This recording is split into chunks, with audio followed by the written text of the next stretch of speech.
Buenas tardes a todos, a todas. Un gusto seguir aquí discutiendo sobre el tema de los movimientos sociales tan diverso, tan plural, tan rico,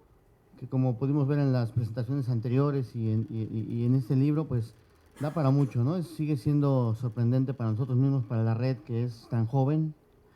de 2015 para acá, pues haber tenido ya un primer congreso en 2016 con cerca de 800 participaciones, ¿no? Entre ponencias, paneles, carteles, mesas y conferencias magistrales, y este segundo seminario que está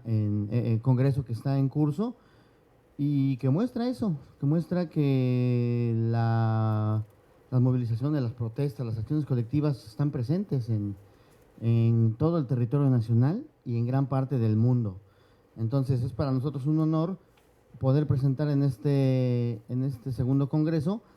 una serie, la primera colección, digamos, de libros de la red, que salió exactamente unos meses después del primer congreso, ¿no? Y que pudimos difundir en distintos medios. Entonces a mí particularmente me tocó coordinar uno de esos libros que se titula Movimientos Sociales en México, apuntes teóricos y estudios de caso, que pueden descargar en la página de la red, y para lo cual invitamos al maestro Heriberto Marín para que nos pueda hacer comentarios y presentar el libro. Muchas gracias, Heriberto, tienes la palabra. Gracias, buenas tardes a todos. Yo tengo el grato honor de presentar el libro coordinado por el doctor Miguel Ángel Ramírez Zaragoza, titulado, como ya se dijo, Pensar los movimientos sociales en México, apuntes teóricos y estudios de caso. El libro constituye un esfuerzo por reflexionar la realidad empírica mexicana desde una serie de perspectivas teóricas y epistemológicas que permitan establecer un diálogo entre distintos acercamientos conceptuales a una realidad empírica nacional caracterizada por la implementación decidida a partir de la década de los 80 de políticas neoliberales que ha generado procesos de empobrecimiento y despojo, principalmente a los sectores más vulnerables. Sumado a esto, hemos visto en años recientes el crecimiento desbordante de la violencia proveniente desde el Estado y desde grupos del narcotráfico a partir de la guerra contra las drogas. Esta realidad política es la que el libro se dispone a discutir. La principal característica de México en los últimos años ha sido la violencia que entre el Estado y los grupos del crimen ejercen contra la población. Ha hecho que la indignación de amplios sectores de la sociedad mexicana haya crecido, sobre todo ante un Estado incapaz de garantizar las mínimas condiciones de seguridad y que da muestras de ingobernabilidad. Es ante estas condiciones a las que el texto responde de manera tenaz por medio del análisis de diversos estudios de caso. Frente a este contexto apremiante, el libro aborda con lente analítico las resistencias que emergen desde los sectores subalternos contra la violencia y contra los procesos de despojo que el modelo neoliberal ha venido implementando a su paso. Estructurado en 11 capítulos y una muy puntual introducción que permite pensar la compleja realidad de los movimientos sociales en México, dividido en dos partes, una parte teórica y una parte de estudios de caso, el libro nos va a brindar nuevos elementos para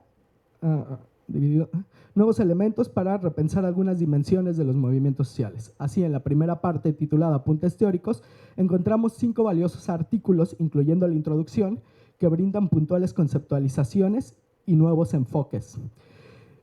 repensando conceptos tales como lo antisistémico, la infrapolítica, ciudadanía y espacios públicos y el papel de las redes sociales, brindando un entramado conceptual que van a permitir en los capítulos subyacentes observar con lentes analíticos más agudos los casos teóricos de los cuales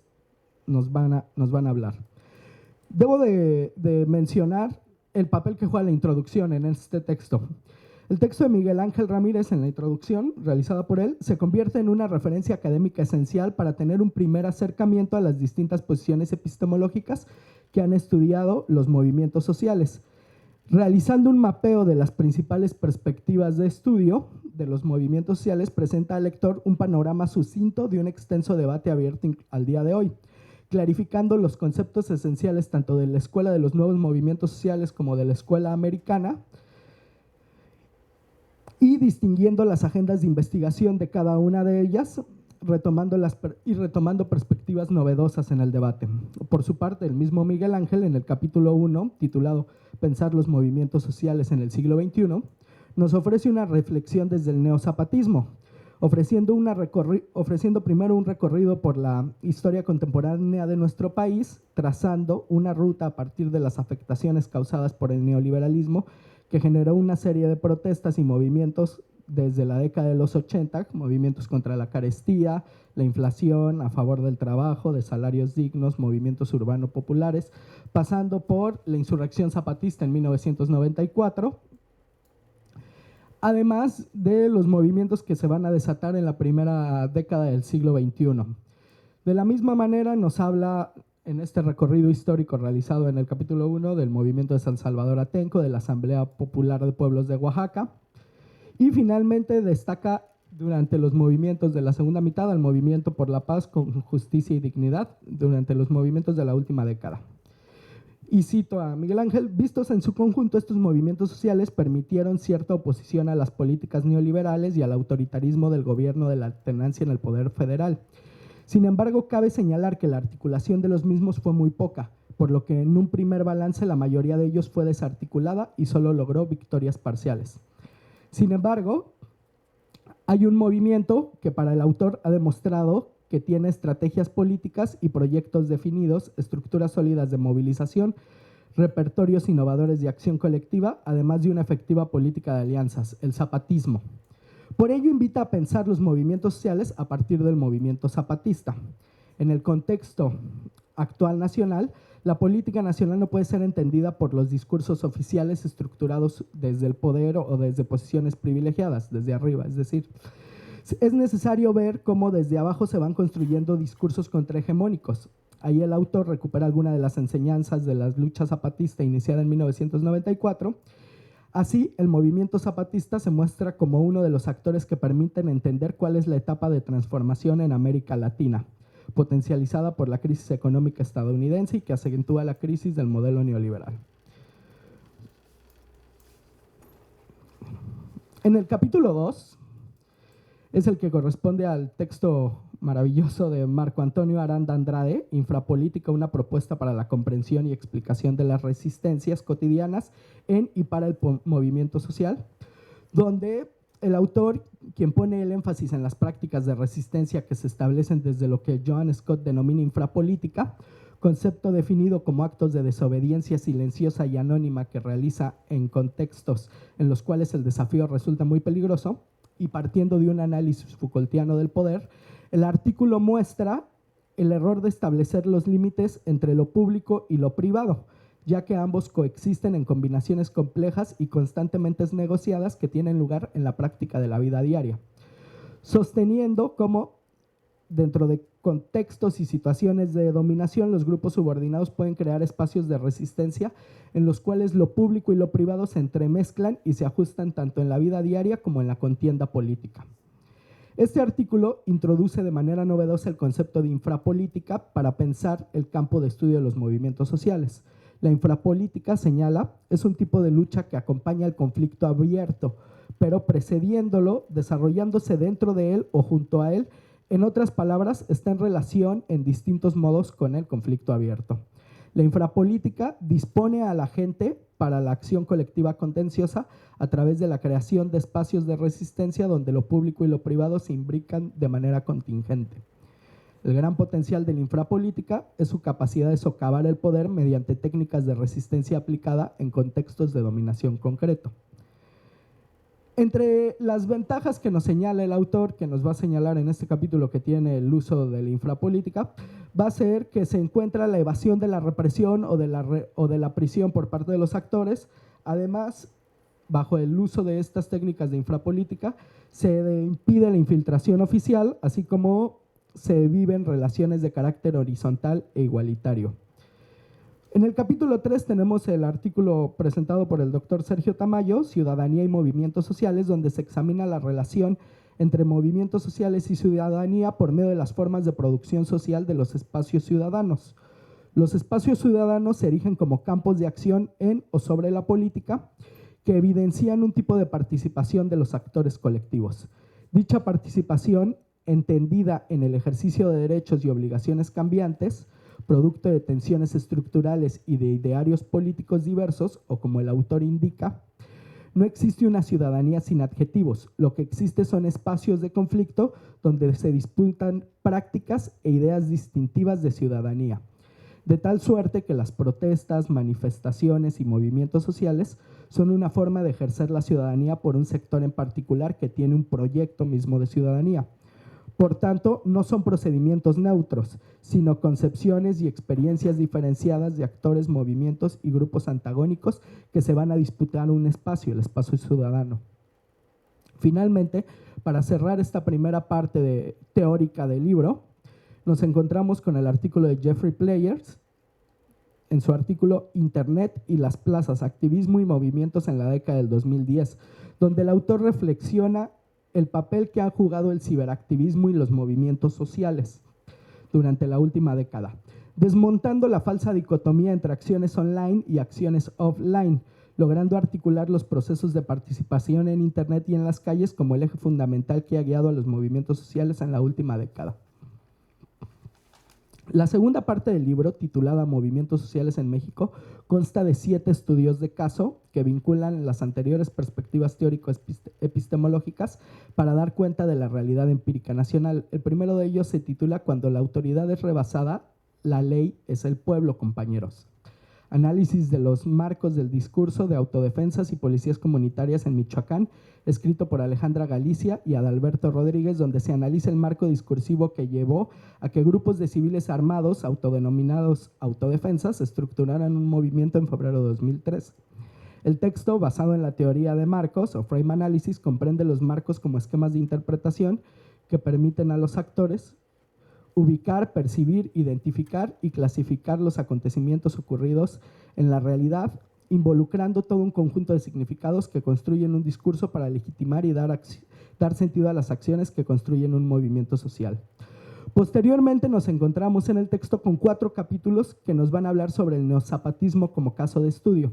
entre los que tenemos los pasos hacia la autonomía indígena en México, la autonomía como un concepto antisistémico de Fabiola Jezabel Flores Nava, donde la autora da cuenta, a través de un recorrido histórico, de los pasos hacia la autonomía indígena, revelando cómo después del levantamiento neozapatista en 1994, la lucha por la autonomía se convirtió en una batalla no solo contra el Estado neoliberal, sino principalmente contra el sistema capitalista en cuanto tal. El zapatismo, podríamos decir, es antisistémico. De esta manera, la autonomía forma el elemento clave de la línea de argumentación, puesto que la autonomía deviene en un concepto antisistémico al permitir la autodeterminación de los destinos de la comunidad mediante la participación de la comunidad misma en la toma de decisiones, el autogobierno basado en el concepto de mandar obedeciendo. El capítulo 7, Internet, neozapatismo y movimientos sociales en Europa, dinámicas organizacionales e infraestructuras comunicacionales para la resistencia, de Marco Antonio Aranda Andrade, se estudia ahí cómo el neozapatismo ha creado canales de comunicación por medio de núcleos organizativos que han logrado extender su influencia a otros sectores de activistas. Así el autor desarrolla como gran parte del éxito del zapatismo en Internet se debe a la construcción de esfuerzos organizativos sostenidos, que se han desarrollado en contextos cambiantes que no necesariamente cubren siempre una escala transnacional. Entre ellos analiza 2 casos, que es el caso del Estado español y Alemania.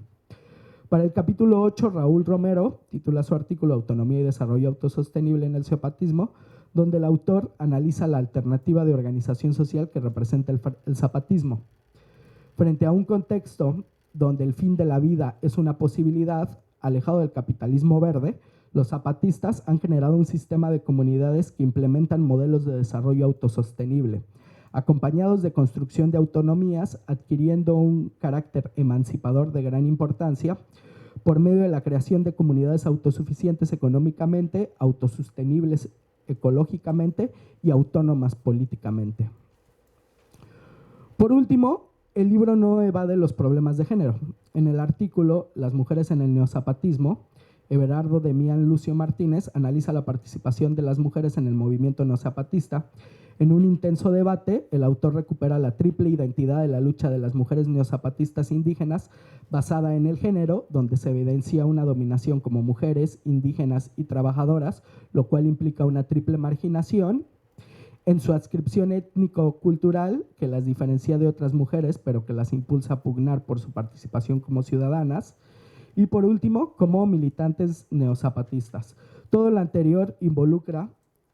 las involucra al lado de los otros adherentes al neozapatismo en las luchas de género, así como en la actual lucha antihegemónica, antisistémica y altermundista desarrollada por diferentes sectores subalternos. Ya casi para terminar, nos encontramos con el texto La protesta estudiantil del 68 ante la doble cara de la represión, de Guadalupe Olivier, Sergio Tamayo y Micael Bocli. Un texto que a 50 años del 68 se convierte en indispensable para entender en el ámbito subjetivo el movimiento. Pese a lo mucho que se ha estudiado el movimiento estudiantil del 68, poco se ha mencionado el papel que jugó la desmovilización, la represión y las emociones en el movimiento. Así, el supuesto general de este análisis es que la indignación y el miedo fueron dos formas emocionales que cruzaron intensamente el movimiento estudiantil de 1968. En un tránsito de indignación inicial a miedo, a medida que la represión va aumentando, las emociones juegan un papel fundamental en lo que el texto denomina movilización-desmovilización. Esta dualidad resultará fundamental para entender la dinámica del movimiento, puesto que la represión inicialmente es un incentivo para la movilización y un elemento de configuración del movimiento, y luego se impone un proceso de desmantelamiento de la organización y una paulatina desmovilización en lo que se denomina la doble bisagra producto de la represión. Para concluir, el libro cierra con el artículo de Miguel Ángel Ramírez, Movimientos sociales en México durante la alternancia política 2000-2012, donde se ofrece un panorama general del papel que desempeñaron los movimientos sociales en México de la alternancia política, que va del año 2000 a 2012 y que sirve muy bien para capitular el libro, pero además como un preludio del triunfo que tendría Morena en las elecciones de 2018. Así, el libro resulta un texto fundamental para entender México desde sus movimientos sociales, las transformaciones sufridas en los últimos 30 años y las resistencias que los grupos subalternos han impuesto al poder hegemónico con la construcción de espacios antihegemónicos y antisistémicos. Bueno, pues no me queda más que agradecer la excelente presentación que ha hecho el maestro Heriberto Marín y invitarlos a todos ustedes a consultar el libro que pueden descargar de la página de la red. Muchas gracias, damos paso a la siguiente presentación.